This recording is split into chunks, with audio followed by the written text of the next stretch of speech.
I'm Vin. I'm Sori. It's Booby. And whoops, this is get dark to him. We're about to do Morbid Angel. We dimmed the lights to do this introduction. Actually, let's do that.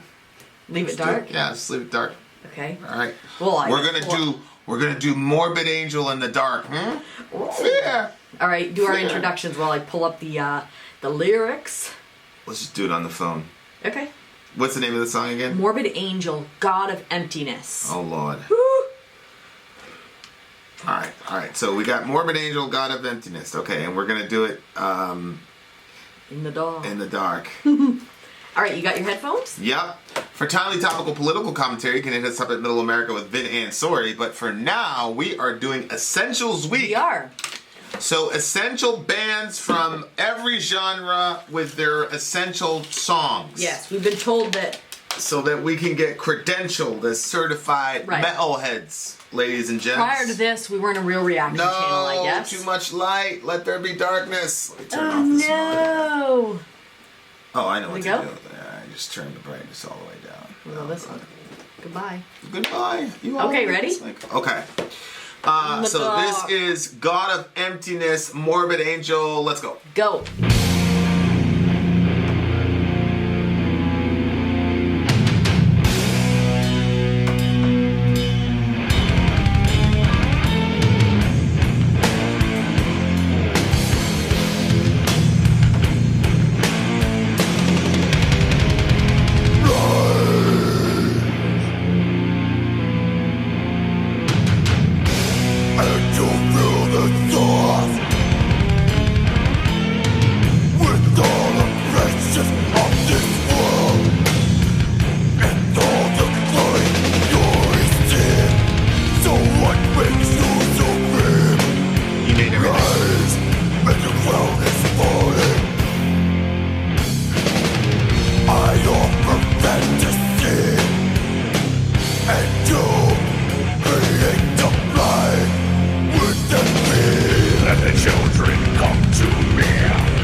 Okay, so that was Mortal.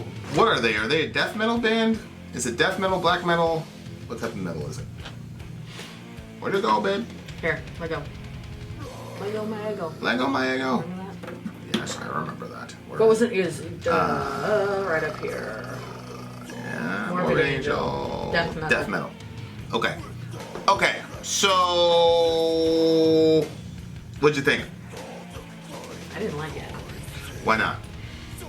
It was boring, and the vocal style, like, I don't like when they kind of sound like Cookie Monster-ish. So I just can't get past that. So it's not scary to me or strange. It's just, and then it was kind of, it just felt like we weren't going anywhere. Yeah. I know people always hate it when I. Well, it was kind of. Yeah. It was kind of. I thought it was gonna be, what was that thing? Sludge, where it was kind of slow and grinding. Yeah. Like it's supposed to like grind you into the ground slowly. Yeah. Maybe this is proto sludge death metal. I don't know. But yeah, the musicianship really didn't move me a lot. I wished, he said the lyrics twice over basically, and I wished he would have. It looks like in the first part, this is either the devil talking or it's probably the devil talking. Lies, and you fill their souls with all oppressions of this world, and all the glory you receive, what makes you supreme, which is kind of, rise in your crown is falling. Yeah. I offer fantasy, and you, creator, are blind with envy. So, it's like God is jealous of the devil because the devil is offering fantasy or maybe imagination of what human could have and human potential. I know a lot of, I don't want to call them Satanists, but anti-theists or anti-Christian people believe that Christianity is just a stodgy, boring life and whatever, and that the devil sounds like he's having more fun. Yeah. But of course, Jesus. Bless you. Jesus was the life of the party. People would invite him to go to their parties. So if you're a boring person with no imagination, I'm not saying you're not a Christian, but I think you're doing Christianity wrong. Jesus is the life of the party. People want him around. And like I said, if you're a boring person and you're a Christian, you're still a Christian. Obviously, I just think you're doing it wrong. You know what I mean? Yeah. So yeah, we've had a lot of fun. Yeah, but I hear what, okay, but let's go with that idea, right? Let's go with the idea. Well, he goes into the whole, let the children come to me, their mother loves me, so shall they, woman bleeding ate my gifts, man was close behind, just like a snake I'm slithering. So he brings in the whole Garden of Eden thing. Right. And so I think if you look at that story and you say, okay, so God told them that you can't touch of this tree, like don't eat of this tree. Right. And then, Satan comes in, he's like showing him, he's like, oh, doesn't this look good? And then that's when she started like desiring and realizing that it would be like good. And so maybe that's kind of what he's bringing up. Like, here's God saying, don't do this. But here am I saying, look at all the possibilities. Like, you can be like God. You can know good from evil. See, I think, but this second verse, I think, is God speaking, not the devil. Really? Yeah. Yeah, because at the end it says, I'll take your soul and you'll be like me in emptiness, in emptiness. Yeah, I think it's Satan talking. But the first half of the song, I don't picture him saying, I am empty. Because then you'd have to say the devil is saying that he himself is empty. Because it says, I'll take your soul and you'll be like me in emptiness. So you think it's God talking, saying that? Yeah, I think this is God talking from the perspective of the singer. The singer believes that God is an empty God who's jealous of the devil, blah, blah, blah, blah, blah. So here it's a devil talking, and then it seems to be God is responding to the devil and saying, well, the children are going to come to me, yada, yada, yada. It's just like a snake, I'm slithering through my world divine, and like the cat I'm stalking, I'll take your soul and you'll be just like me in emptiness. What do you think woman's bleeding meant? She ate from the fruit. She ate from the garden. Yeah. Yeah? The bleeding is that she ate and then she was No, a woman bleeding, I mean, has to do with childbearing, which God cursed, right? Well, that's what I was asking about. That's what I'm saying. That's God. I'm saying the second verse is God. Obviously, let the children come to me. Jesus said that. But ate my gifts. Yeah, the fruit wasn't the devil's gift. It was God's. No, I mean, but God wasn't giving it to them as a gift. God said, don't touch it. And then he said, hey, have that. Yeah, but it wasn't the devil's gift. How could that even be construed as the devil's gifts? What did Eve eat that was from the devil? He's the one that brought it to her. Just because, I mean, to me, it seems like, something stolen. Like. So you think that the devil's calling himself empty here? Well, that's the part that I'm kind of like, well, I don't think so. he would do that. Not in this song, because just above he was saying he's all a fantasy and stuff. He was saying, I'm so awesome that you're jealous of me, right? So you think he's speaking for God? He says, you, creator, are blind with envy. So the devil believes that he's so amazing, he's not going to call himself a god of emptiness. So I think this is God's response to the devil up above. The devil's saying... So you think this is God talk, or you think this is Satan speaking for God? Well, I mean, it depends on how meta you want to get here. What I'm saying is that the singer... This is his perception of how the devil and God operate. Okay. So in the first section, it's devil, and this is how the devil looks at God. And then the second section is God's response, and him saying, "Yeah, I'm going to win anyway." And God's going to say, "I'm empty." Well, yeah, because this is in the hands of the narrator. So to this guy, God is empty, and he knows that he's empty. And he wants everybody to be like him, whereas the devil is awesome. He wants people to learn and imagine, and God's just there to keep us under his thumb and yada, yada, yada. Which he obviously doesn't know the God that I know. And, this happens every time in the Bible book. People go, oh, man, I never thought of God that way, blah, blah, blah, blah, blah, blah. Yep. So, I've never seen God like that. And that's why I make pains to talk about the Old Testament God and how, amazing the Old Testament God is, etc., etc. But I obviously disagree with his perception of God. But I also know that if you're a Christian and you are claiming Christ and you represent God and you present to them an empty lifestyle, whether it's you're just blah or you're hypocritical or whatever, it makes people go, okay, this is really emptiness. And then if you present this sort of autocratic, strict Christianity that sucks the life out of life and makes life miserable, but you're doing it for God. I remember, God bless my mom, but on Sunday was the Sabbath, so we couldn't play. Oh, really? Yeah. Like when my mom was really, really serious, we couldn't play. No way. Yeah, all the neighborhood kids were like, hey, come on, Vin, let's go. Couldn't even do that. As strict as my parents were, that was never a thing. Yeah. So I just think that there's a lot of things. Well, I'm just going to jump in there with how you were talking about, Christians and stuff. There was, I believe it was DC Talk, and they had said, you're on the wild side now. What is the greatest cause of atheism in the world today? And then somebody responded back. They said, I think that it's Christians who profess God with their mouths but deny him by their lifestyle. This is what an unbelieving world simply finds unbelievable. And I remember thinking about that and being like, whoa, that's crazy. Yeah. Like that Christians could be the cause of, somebody's disbelief in God because of how they live.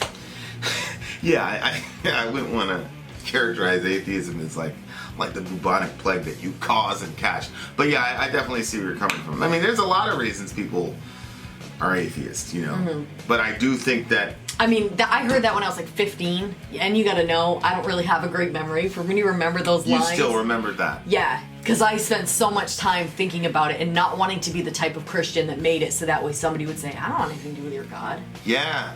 That's a very compelling idea. It says, Romans 2. And it was the first time that I had seen someone point the finger at the church.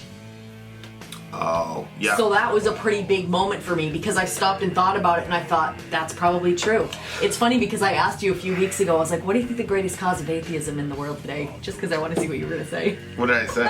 I don't remember you didn't give me the answer that I heard. Probably the problem of evil. I think the problem. Yes, I think that's what you said, the problem of evil. Yeah, I think you get a lot of hurt people and people are saying, yo, like, hello, where are you then? But yeah, no, it does say at the end of Romans 2, God is blaspheming among the Gentiles because of you. So it's true. Like, if you do not represent your faith well and whatever, then yeah, it's gonna turn out that way for sure. So yeah, like if you present people a Christianity that's oppressive and autocratic or whatever, and then you present God as, you know, that way, like, you know, we had a, you know, we talked about in the Bible Boogie where it was like, you know, God looks eminently, you know, selfish and whatever, and I was like, well, you know, you did say if you have a gift at the altar, which is, you know, direct act of worship, leave it so that you can take care of your brother. Yep.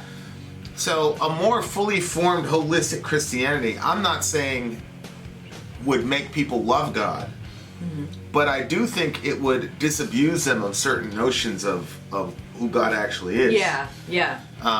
Because, yeah, go ahead. I think, you know, you had pointed this verse out to me one time. I couldn't even believe it. Like, or actually, no, it was when I was reading through, I think it was one of the prophets, and then God was like, that's it. Because you've done this, I'm going to do this. There's all this horrible stuff that was going to be happening. Yeah. And then, like, a little bit later, he's like, so if you repent... He didn't even say that. What did he say? Hosea. Yeah, what did he say? I'm going to do this and that to you. And then in the next chapter, he's like, how could I do that? How can I do this? How could I do that to Joshua? I will restore my kindness to you. Yeah. I was like, if that was a parent... Yeah. Like, we would be like, that's some bad parenting. You're, like, telling them if you do this thing, and then they go ahead and they do it, and then you're like, that's it, you're grounded. And then you wait, like, 5 minutes, you're like, forget about it. How can I ground you? Go have fun. I can't do it. I'm like, what? But people don't picture, sometimes they don't picture that side of God. Well, I remember saying that to you in one of our... It's very hard for me. I remember saying that to you in one of our walks. Yeah. And you were like, where is that? I could tell she didn't believe me. It's like the kids when you homeschool them and you tell them their answer's wrong. They're like, yeah, you need to look at the answer key. No, I don't, you brat. My record's like 78% accurate right now. But yeah, you were like, well, where is that? And I was like, I'll show you when we get home. I could tell you didn't believe me. Then I showed you. It was literally chapter. It's like, I'm going to destroy you, da-da-da-da. And then the next chapter, it's like, Crazy. Yeah, I can't. So, yeah, I mean, and this is, you know, we don't know, especially if you're a Christian, like we've been Christians, like since a very, very young age. Yeah. Having had experiences with God, you know, I talked to a very, very dear friend of ours a couple days ago, and it was like, hey man, I would believe over all this stuff if I had a genuine experience with God, like you're talking about, or like Brian from Cornhead talks about. You know, like if I had an experience like that, then great. And you know, that to me is like, whoa, like there's some really genuinely hurt people out there. Yep. And so when I hear stuff like this and I understand the perceptions, I'm like, yeah, but you don't realize if you've been able to really be convinced of the truth of Christianity from a very young age, you are extremely privileged. Yeah. And I feel very, very, very privileged to do that. So I've never had this outlook on God, but that's because I just hung out in the Bible, and so I had this full picture. No doubt God actually absolutely judges people, for sure. And, you know, we all cheered when the orcs got decimated in Lord of the Rings. So, I mean, I get it, you know, there, but for me, the most part, and for the first, I don't know, literally 3 or 4 years when I started reading the Bible for myself, I just hung out in the Old Testament. I didn't really think Jesus was cool. I really didn't think that he was like, well, I was like, oh, all you do is die, you know. Yes, I remember you saying that one time. I was like, what? And so I hung out in the Old Testament as a kid. So the God that I most of my life has been the Old Testament God. So then, you know, I hear Christians saying, oh yeah, Old Testament God. And I'm like, what are you talking about? That's my dad. What are you talking about? What are you talking about, you dumb butt? But so then you see little details like that where he's gonna go light him up, and then he goes, I can't. Yeah. You know, or you see Jonah. Where I was just thinking that. Yeah. Jonah goes 7 days and Nineveh's destroyed, and then he doesn't even tell them that they have a second chance, and then God spares the city, and then Jonah goes, I knew you would do that. It's so terrible. That's why his ass is so rebellious. Yeah. Yes. He knew God was going to be gracious and merciful to him. So he didn't even want to give the Ninevites any chance or any hope whatsoever. So you want to benefit off the kindness of God, but you don't want them to. Yeah, we just had that conversation yesterday. So, like, I understand where this guy's coming from. I completely disagree with him, and it's completely untrue. But I also understand why. If you've not read the Bible as a whole, Yep. then you're going to come out that way. But yeah, the musicianship was a little... I knew that Morbid Angel was a death metal band, so I felt like we were going to get a little bit of fast pace. So it was like, sometimes, like, you know, you'll always get a water, sometimes I'll get a Sprite. And when you're going to drink and you think it's Sprite and it's water, it's like, ugh. You know, like... Yeah. So it's Same thing happens to me when I think it's going to be my water and it's your Sprite. I'm like, ugh. Yeah, so, you know, that was the only thing where I was expecting a certain type of heaviness to it. But it wasn't heavy, but at the same time, it was still cool musically, I think. It just if I would have came in knowing it was going to be a little bit slower, then the musicianship wouldn't bug me as much. What do you give the song? Oh, it's a 5 or 6 for me. 5. 5 or 6. 5. This is a 8.7 for me. Like I said, I wish he would have explored the concept of the devil versus God and a little bit of a back and forth. And I thought that would have been cool. Like, I love lyrics, so it was kind of like the introduction. That's why I was like looking on multiple sites, because I'm like, oh, this can't be the only lyrics. And then he went back to the beginning. I was like, that bugged me a little bit. I wish he would have explored the concept more, because I want to see more and more what's in his mind. But so it's an 8.7 for me. There you have it. Essentials Week continues, ladies and gents. Vin out. Sori out. Gone.